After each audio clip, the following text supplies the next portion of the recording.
My name's Mike Rott. I'm a documentary filmmaker. I own a film studio in downtown Ferndale called Dynasty Media Network.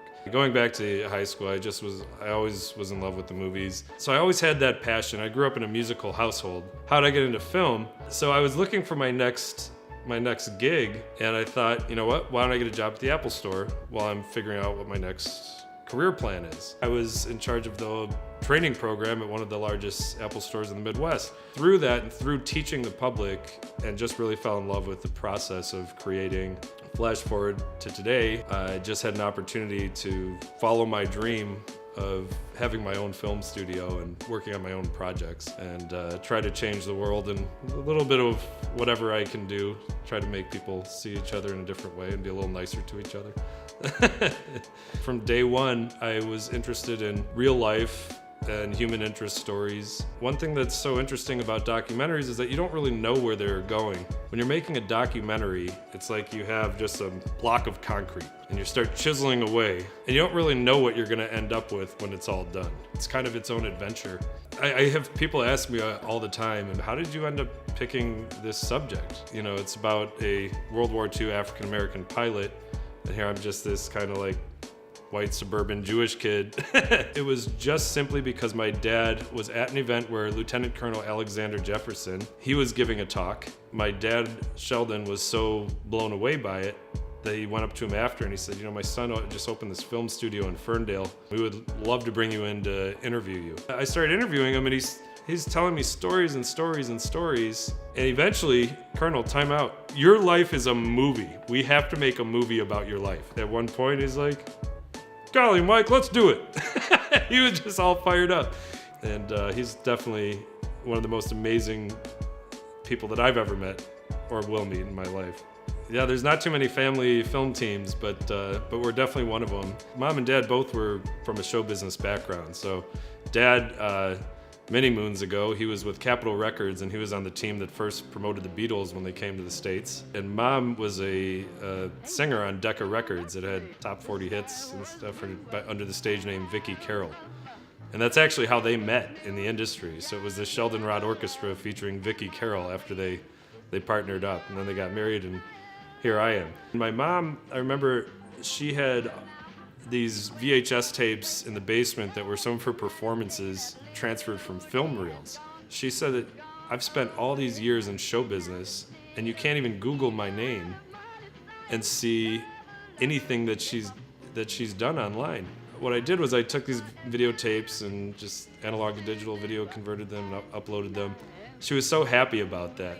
Flash forward to when we're doing the movie and we're working together on this, it was just they were just so excited.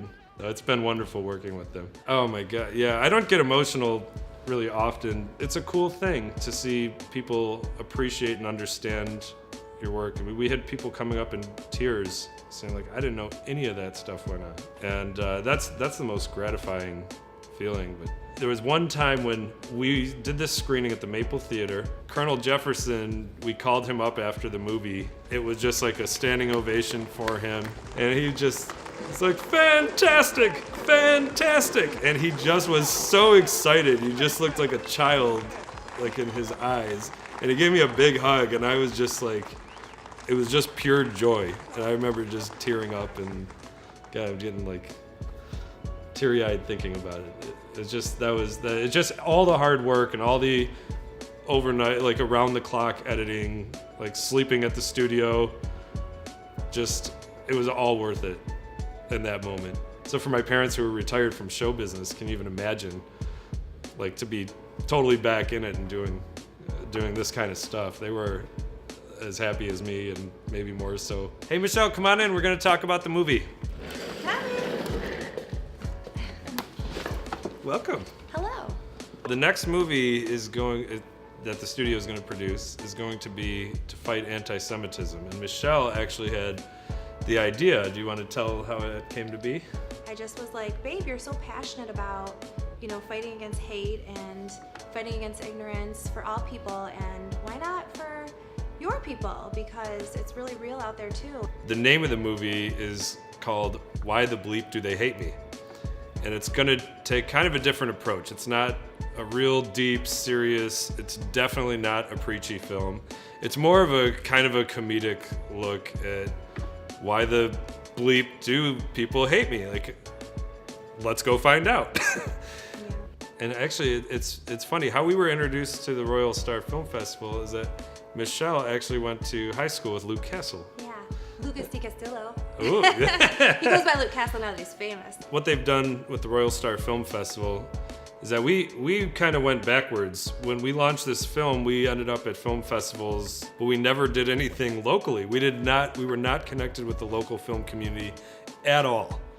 And just from going to the monthly film mixers at the Royal Starr meetings and gatherings, we've met more people in film in Detroit from the Royal Starr Film Festival community than we did in 3 years of being in a film business making a movie in Detroit. There's a huge community of people that are ready to help each other, and it's due to them that all those people are not just always scattered about, that they come together every month to talk film and to support each other. So I've been really, really thankful and appreciative of the Royal Starr Film Festival and what they put together, and they've been great to us. So we're all over the internet.